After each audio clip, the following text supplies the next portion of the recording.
सब देखने और सुनने वालों की खिदमत में मोहब्बत भरा सलाम नाज़रीन। अब्दुल कयूम साहब स्वीडन से हमारे साथ होंगे। 15 अक्टूबर को दोबारा एक प्रोग्राम बनाया गया पीटीआई की तरफ से। सोशल मीडिया पे भी बड़ा शोर है। दूसरी तरफ ख्वाजा आसिम ने कहा जी हम पाकिस्तान के मुहाफ़िज़ हैं, हमारे बाप दादा की ये जायदाद है और हम इसके तहफ़्फ़ुज़ के लिए जितनी लाशें भी गिरानी पड़ी हमें गिरा देंगे, कोई प्रॉब्लम नहीं हमारे लिए, पहले भी हम इसी काम पे लगे हुए हैं। सर ये बताइए कि अभी एहतजाज करना ज़रूरी था 15 को जब दूसरे ममालिक से मेहमान आ रहे हैं?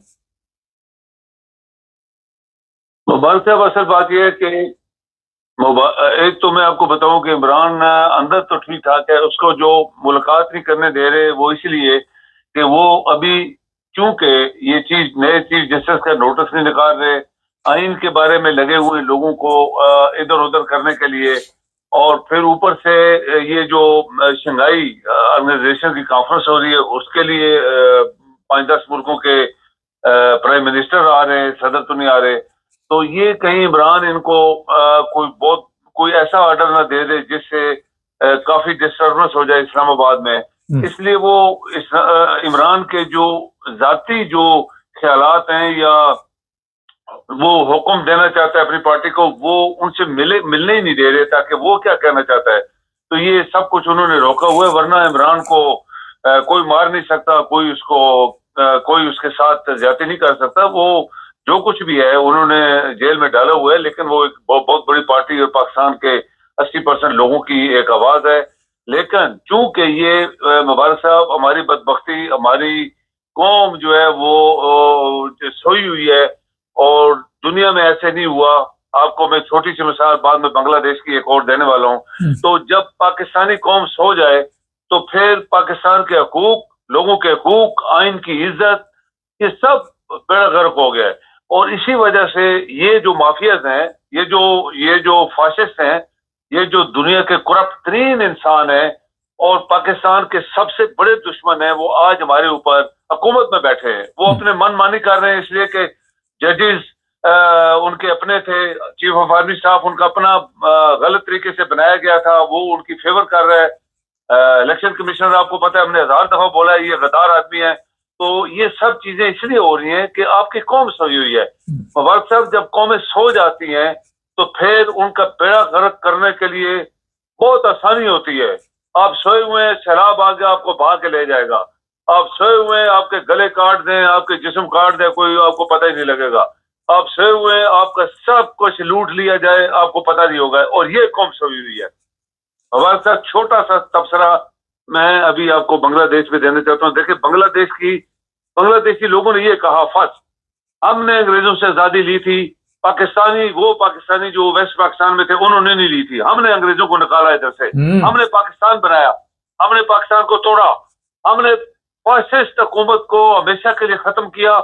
वो अपना आइन, अपने झंडे का शक्ल, अपना पासपोर्ट, वो अपना वो क्या कहते हैं कि हम हर चीज तब्दील करना चाहते हैं। वो कहते हैं बांग्लादेश से अंग्रेजी हम खत्म करना चाहते हैं, हम अंग्रेज नहीं है, हम अंग्रेजों को औलाद नहीं है। ये फासिस्ट ने हमारे ऊपर हुक्मरानी कर ली कि अंग्रेजी हमारे ऊपर थोपे रखी और हमें गुलाम बनाया रहा। तो ये चीजें मुबारक साहब, अगर एक ऐसी कौम जो हमारे साथ थी, हमें जूते मार के, सीधी बात है, और अलहदा हुए और आज वो ये बातें कर रही है, जबकि आपकी कौम 75 साल गुजर गए, इनको आज तक पता नहीं लगा कि हम अंग्रेजी क्यों बोल रहे हैं, अंग्रेज चले गए, हमारे ऊपर क्यों जुल्म हो रहे हैं, हमारे आइन को क्यों नहीं माना जा रहा। हमारा पासपोर्ट देखें, 100 अगर 210 बोलेंगे या 220 है तो हमारा 217 पे पासपोर्ट खड़ा है। उसकी शक्ल देखें, दुनिया के पासपोर्टों की शक्ल देखें जो उन्होंने बनाई है अपने मुल्क की एक इमेज देने के लिए, और पाकिस्तान की देखें, ये इस तरह की शक्ल है कि लोग इसको कहते देखना नहीं चाहते।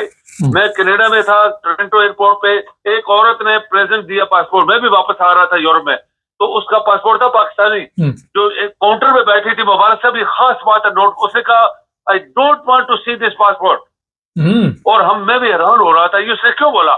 शक्ल से पहचानते हैं कि ये हम कौन लोग हैं। पाकिस्तानियों ने दुनिया में ऐसा इमेज पैदा कर दिया है कि हमारी कोई इज्जत नहीं है दुनिया के अंदर।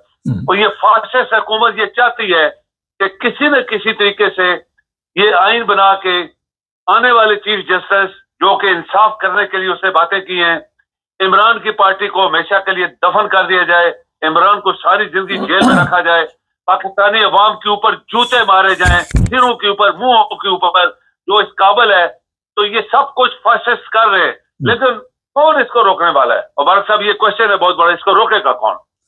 अच्छा सर, एक चीज़ बता दूं कि कर्जा जो लिया जाता है पाकिस्तान के नाम पे, वो भी ये आपस में तकसीम कर लेते हैं और जो अवाम है उनके ऊपर टैक्स का बोझ डाल के फिर उनसे ये पैसे वसूल करके कर्जा जो है वो वापस देते हैं। एक वीडियो मेरे सामने आई, एमपीए और एमएनए, उनके ऊपर फौज की 3 गाड़ियों ने हमला किया कि जो आइन में तब्दीली चाहते हैं, अगर वो आपने इसका साथ ना दिया तो वो तस्वीरें भी हमारे पास है, वीडियो भी हमारे पास है। और उसमें कोई 3 से 4 लोग हैं जिनकी कमर पे इतने बड़े निशान पड़े हुए हैं। वो कहते हैं कि 15 से 20 लोग आए।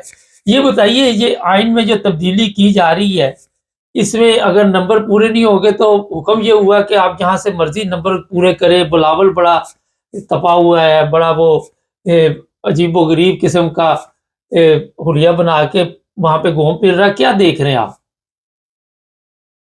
मुबारक साहब, जब आराम कमाने वाले की औलाद, ये जो बिलावल है, ये आराम की कमाई गई दौलत से पला हुआ है। तो इस तरह के लोगों को अभी चांस मिलने वाला है ना। आप आइन चेंज कर देंगे, चीफ जस्टिस जो होगा सीनियर वो नहीं बनेगा, इसकी उम्र इतनी ज्यादा हो जाएगी, और कानून जो मुल्क और अवाम के मफाद में वो सारे चेंज कर दिए जाएंगे। आपको याद होगा कि जरदारी, आरामखोर जरदारी जो है, उसने 18 अमेंडमेंट इसलिए की थी कि सिंध का पैसा सेंट्रल को, गवर्नमेंट को कमजोर करके सारा पैसा सूबों को, और सिंध सारे का पैसा जरदारी की जेब में। आज कराची में सड़कें भी साफ कोई नहीं करवा रहा, खरबों रुपए ये पाकिस्तान के खा रहा है। तो ये उसी की चाल है सारी, कि पाकिस्तान के लोगों को इतना कमजोर कर दिया जाए कि हमेशा के लिए ये फासिस्ट हमारे ऊपर चढ़े रहे। और ये आरामखोरों की औलाद जो है, जो टके के लोग नहीं है, जो पैसे के लोग नहीं है, काश ये बंगाली इधर भी होते, यहाँ पे भी बंगाली आते और यहाँ पे इनको पकड़ते, इनके जूते मार के दूसरे मुल्कों में भेजते। काश, मैं कह रहा हूँ, इसलिए कि जो कुछ उन्होंने किया अपने मुल्क के लिए कोई मिसाल नहीं दुनिया में। और हमारे मुल्क के चोर जो है सारे अनपढ़ जंगली लोग, सेनेटर बने हुए हैं, एमएनए बने हुए हैं, और इनको अल्लाह बे नहीं आता, वो पढ़े लिखे नहीं है, वो बदयानत हैं, वो आरामखोर हैं, उनके ऊपर फासिस्ट और आप देखें आरामखोर बदयानत लोग बैठे हुए हैं जो हुकूमत में। तो मुबारक साहब, ये मुल्क किधर जा रहा है? पहले ही डूबा हुआ है। आप ये मत सोचे 7 बिलियन के लिए क्या क्या इन्होंने वहां पे गिरवी रखा है, ये आज तक कौम को पता नहीं लगा। इन्होंने क्या क्या गिरवी रख के ये $7 बिलियन लिए, पूरा पाकिस्तान इन्होंने गिरवी किया है वहां पे। सर, ये पाकिस्तान वाहिद मुल्क है दुनिया का जिसने एयरपोर्ट अपना बना के भेज दिया तुर्की को, ये इस्लामाबाद का। और ये भी काफी शोर है। ये सारे एयरपोर्ट, सारे स्टील मिल्स, ये रेलवे, ये पीआईए और ग्वादर और सब कुछ जो हमारे नेचुरल रिसोर्सेज है जमीन के नीचे, सब गिरवी कर दिए गए। और फिर इन्होंने, क्योंकि ये दुश्मन है पाकिस्तान के, इनको कोई पकड़ने वाला नहीं है, खरबों डॉलर खाने वाले हमारे मुल्क के ऊपर हावी हैं आज। और आपकी कौम जो है, कौम की मिसाल, वो जिंदा परिंदा, ये बहुत बड़ा फ्रॉड पाकिस्तान के साथ किया गया। पाकिस्तान का नाम इस्लामिक रिपब्लिक पाकिस्तान के बहुत बड़ा फ्रॉड किया गया। पाकिस्तान के मुल्क के अंदर मजार ये शेख, वो शेख, ये पीर, ये शाह बना के पाकिस्तान के साथ बहुत बड़ा मजाक किया गया। एक बहुत बड़ा झूठ बोला गया कौम के साथ, इस्लाम के साथ मजाक किया गया। किसने किया है? इन्हीं लोगों ने, ये जो आज हमारे ऊपर हावी है। सर ये बताइए, अभी आपने कहा कि इमरान खान को कुछ नहीं होने वाला। जब ये बाहर था तो उस वक्त भी तो लोग इसे पसंद करते थे, तो वहां भी तो इसके ऊपर कातलाने हमले हुए। तो अब तो इनके कंट्रोल में है, इनके काबू में आया हुआ, तो अब इनके लिए कौन सी मुश्किल है जी? आप देखें मुबारक साहब, इसलिए मैं कह रहा हूँ कि वो जो इमरान है तो मामूली बंदा नहीं है। ये उसको रोकने के लिए कि कोई बंदा अंदर न जाए, उसको पैगाम ना दे, वो उनको कोई पैगाम ना दे। और ये जो कॉन्फ्रेंस के लिए एक जाली हुकूमत, जाली वज़ीर-ए-आज़म, जाली सदर, जाली चीफ ऑफ आर्मी स्टाफ, जाली पार्लियामेंटेरियन, जाली एमएनएस, और ये सारे जाली जो लोग हैं, ये चाहते हैं कि बाहर के लोगों को इमरान की आवाज या कौम की आवाज ना पहुंच जाए कहीं, इसलिए वो उसके मिलने नहीं दे रहे। और बाकी लोगों को आपको पता है कानून बना रहे हैं, पैसे दे देंगे, करोड़ों रुपए, आपने खुद बोला करोड़ रुपए इन्होंने मैंने अभी इसका क्यों दिया है, 100 करोड़, दिया है 100 करोड़, 100 करोड़। हाँ मुबारक साहब, ये रिश्वत दी है, ये रिश्वत है। गरीब तीन मुल्क जिसके पास आना नहीं है और लोगों से पैसे मांग रहा है, पाँव पकड़ पकड़ के और मिन्नतें कर करके और चापलूसियां कर करके, ये जो रिश्वत और फिर लोगों को रिश्वत दे रहे हैं, तो ये बात है ना। आपकी कौम मुर्दा है, मुर्दा कौम, मुर्दा आदमी, मुर्दा जिस्म, उसके साथ ये सब कुछ होता है और ये सबूत है इस चीज का कि पाकिस्तानी कौम मुर्दा कौम है। बहुत शुक्रिया सर। जी मेहरबानी। इंडिया के एक बहुत ही अमीर बंदे की आई का खबर आप देख रहे हैं, रतन टाटा पूरी दौलत वो साथ नहीं लेके गए, उन लोगों को दे गए जिनको उसकी ज़रूरत थी, और हमारे जो वहाँ पाकिस्तान के हैं वो गरीबों की दौलत दूसरे ममालिक में लेके गए।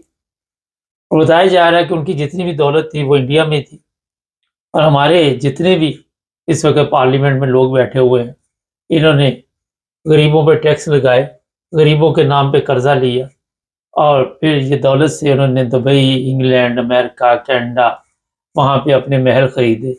ये फ़र्क है। आज आप कहते हैं ये इस्लामी जमहूरिया पाकिस्तान है, मगर एक ऐसे बंदे की मिसाल इस वक्त सोशल मीडिया पे चल रही है जो मुसलमान तो नहीं मगर इंसानियत के लिए कुछ ना कुछ वो कर गया। लेकिन हमारे जो उलमा है आज भी ये चीज़ नहीं मानेंगे। इनके ज़हन में जो डाल दिया गया है या इन्होंने जो अवाम के ज़हन में डाल दिया गया उसे तब्दील करना काफ़ी मुश्किल काम है। चैनल को सब्सक्राइब करें, जुड़े रहे हमारे साथ।